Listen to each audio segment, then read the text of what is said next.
And yeah, tonight we are going to continue on our fruit wine making session.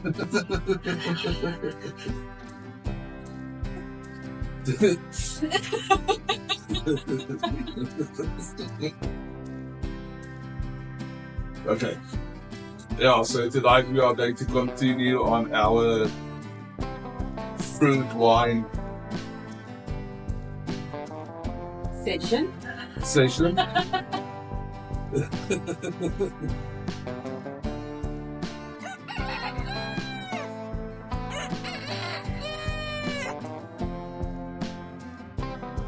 Good evening and welcome back to One Step at a Time Homestead.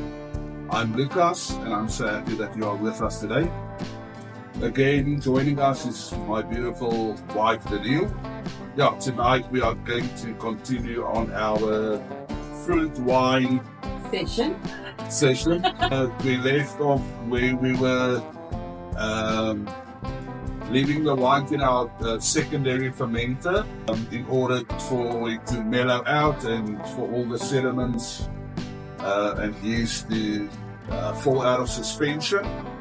And I don't know if you can see here, but there's a slight little bit.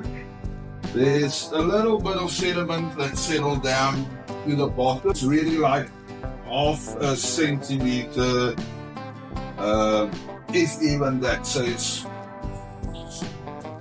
it's absolutely very little sediment that came out of that as well. Obviously, the wine is a bit hazy, but that happens a lot with strawberries and pulpy fruit, that you do get a bit of a hazy wine. Not all wines are completely clear, but I mean, this is as clear as it is going to get. So what we want to do tonight is to, like I said, my wife enjoys sweeter wine, so we are going to back sweeten it and also have a bit of extra sugar in it as priming sugar, because we want to have it carbonated as well. And then we are going to cap it and let it sit so it can start the carbonation process, which is a second fermentation process. Then we will pasteurize it. Okay, the reason why we let it stay in the second fermenter so long is because we ordered another piece of equipment that we are going to need for this. But you, of course, at home don't need to do it. You can bottle into, other bottles that you do have, or jars that you do have available at home, or even use Coca-Cola bottles or something like that. That's up to you. We are going to bottle it into little pop cap bottles that we do have. We just opted to go for that option because Christmas we are spending with some of our family, and we want to obviously take this sparkling wine with. And the only thing is I didn't have the cap in. So my wife ordered one at a couple of places actually. And after she placed the order, about 2 days later, the company would say, oh, we're out of stock, and then refund it. And then she ordered at the second place, and also they said they were out of stock. The third place that we ordered, for some reason our order got lost on their system, and she did order it with next day delivery, but unfortunately about a week later and a few emails directed to people who actually received our cat. But it's understandable, it's also that time of the year. If you are interested in home-brewing, December time when you are on your annual leave, that's the time that guys get into their sheds or their garages or wherever, they brew and ferment and make wines and beers, and they order stuff like that. So I can understand that the companies are busy and out of stock. But yeah, it was a bit of a hassle to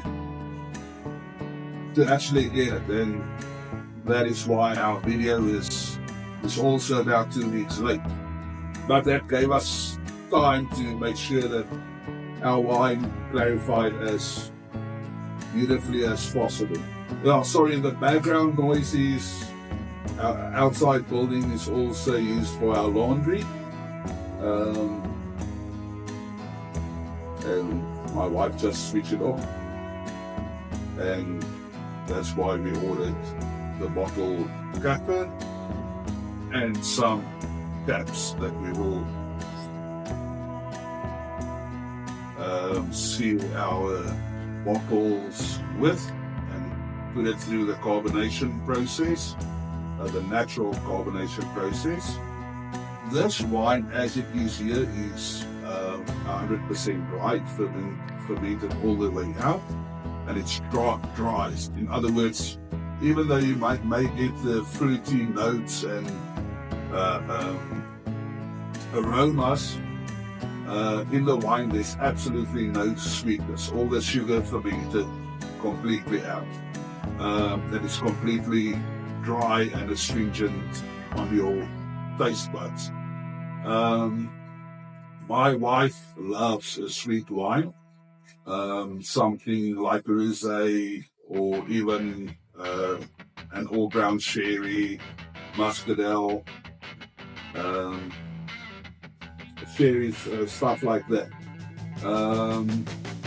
And we quickly did a little experiment in tasting just to see where she likes her sweet levels. It's way up there, but but anyway, yeah, just to get an idea. So what we did is we took 100 milliliters at a time. So what we did is we took 100 milliliters of the wine, and separately we made a simple syrup, with half a cup of juice and half a cup of sugar, and yeah, just let the sugar melt and combine with the juice, and then 100 milliliters of the wine in the glass, and then I started at 10%, which is 10 milliliters, added it to the glass, stirred it up, and let my wife taste until she found the perfect sweetness in her wine for her. The reason why I put some sugar with is, although there is some sugar in the juice and it brings in some, bit of more vibrant fruity notes, is the fact that you are going to have to add so much of your juice in order to get that sweetness that you actually lose the taste of the wine. What you also can do is to take your juice, put it in a pot and boil it, and let it reduce to about a quarter of the volume. Then you've got all these concentrated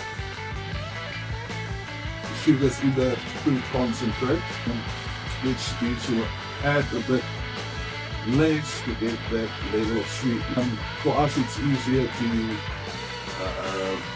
do the juice, do a simple syrup, for the specific reason that we are also going to carbonate it, so that added sugar, and the simple sugar will ferment quicker in the second fermentation, which we will use to carbonate our wine in the bottle. So we'll have a sparkling wine, which will then still be sweet with the fresh fruitiness as well. And that's why we did it that way. But now at least I know how much juice and sugar I need to add to our volume over here with the Neil's preference. Stir it up. Make sure it's complete. Well, this is completely degassed by itself, but we can still stir it. Make sure that it's completely degassed. And then from there, we will bottle it and let it ferment in a closed, in the sealed bottles for a couple of days. It normally takes about a week, but just to make sure is our control. So we'll add this with wine, fill this with wine as well. And when it reaches the point where it is as hard as a newly purchased soda, we know that it's carbonated. We can also open it to see if it's carbonated and how much it carbonated. And then to avoid any bottles or exploding or caps popping off, we will then take all those bottles and pasteurize it to kill off the yeast in order to end the fermentation process.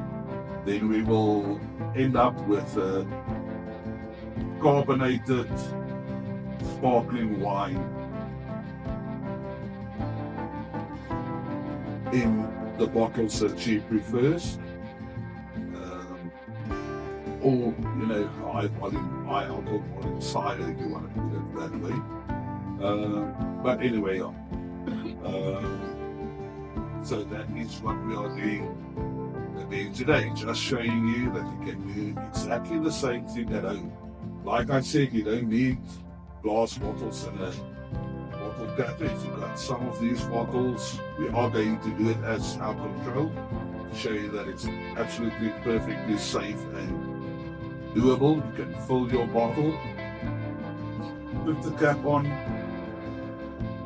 the second fermentation will start, the yeast will consume some of the sugar, it will release a bit of alcohol as well as carbon dioxide, and you'll end up with a carbonated fruit wine.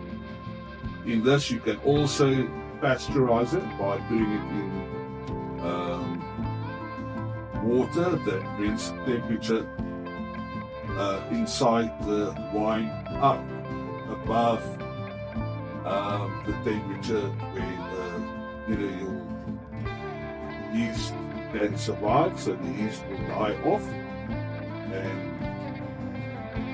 will no longer then be able to ferment any sugar. So the yeast will die off, and then you know that your wine is safe in your bottle, preserved, and the bottle at the end of the day won't explode due to over fermentation. Let's get to the process of making a simple syrup to batch sweeten our wine, and with enough sugar to act as our priming sugar as well for the carbonation process. So we've got about 1.8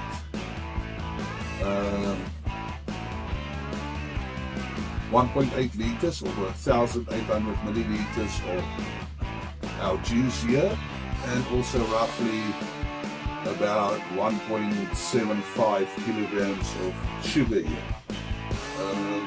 And all we're going to do is make a simple syrup.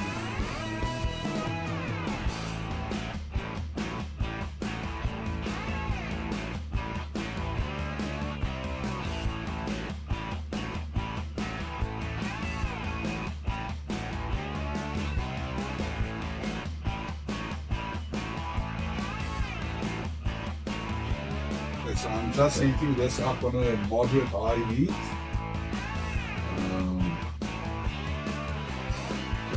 Stirring it around to make sure that the sugar doesn't burn until it's dissolved.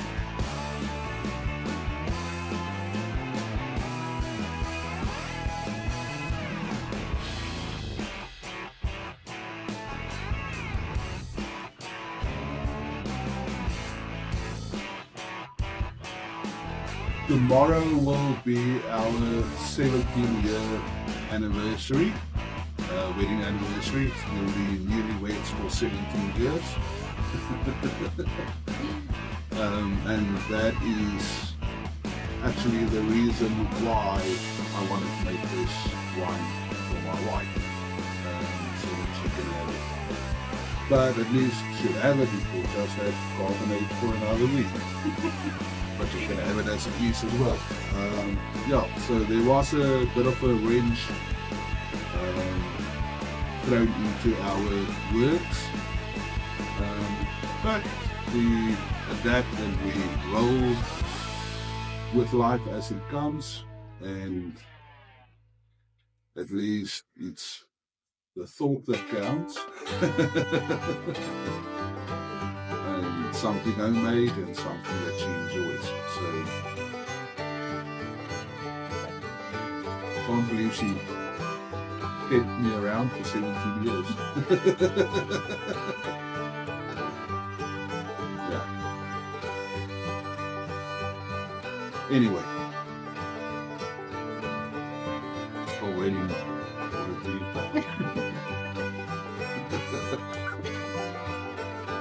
The sugar is completely melted. Now we're just going to let it cool down a bit and then add it to our wine and mix it through. Sorry, you'll have to rely on her taste tonight. I've got a bit of a head cold, so I don't taste much. They tell you it's sweet or sour, that's about it. That noise is not my kids being attacked or anything, it's them playing with the dog.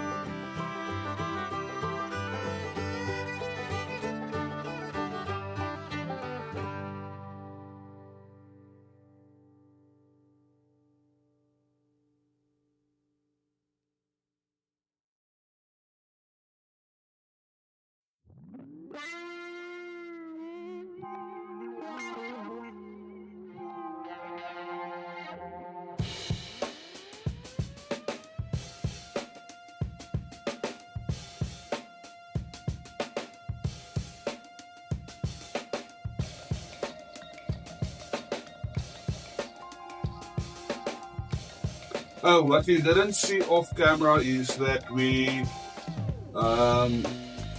did take the wine, we siphoned it out of this vessel, and then we washed it out to get rid of the yeast cake that was at the bottom. Sorry, and then we put the wine back into the vessel because it's going to be a lot easier to fill the bottles from this vessel than the other one.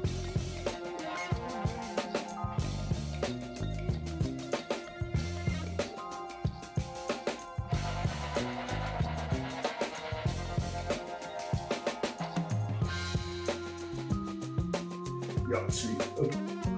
Oh, it's sweet.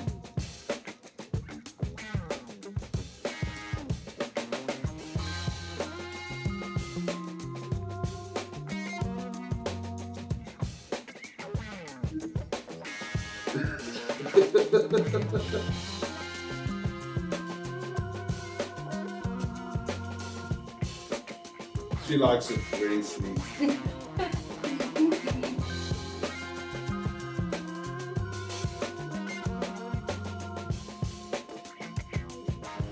Okay, so we've used about half the syrup solution.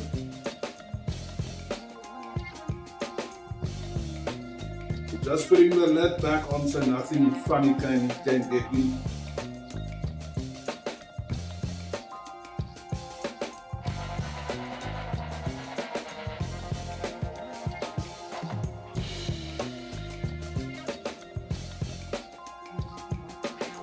Okay, I just wanted to show you guys that the bottles we are using, we use used beer and cider and even Coca-Cola glass bottles that we are repurposing for our wine.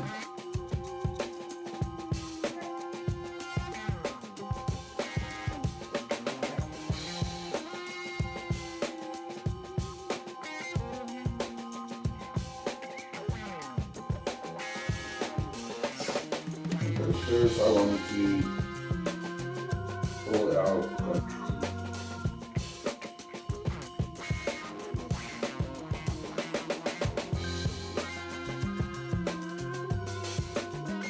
as it carbonates, it will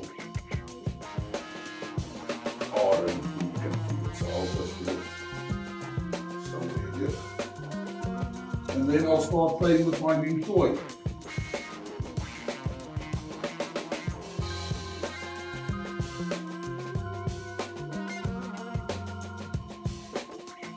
Let's see if I can do this without breaking anything.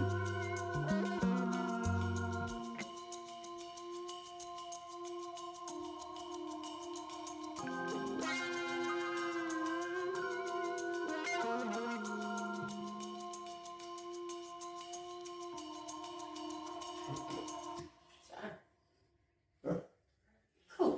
There we go. It's easy as that.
Okay, so we've got a lady size, gentleman size, and a woman size.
Yeah, so there we have it.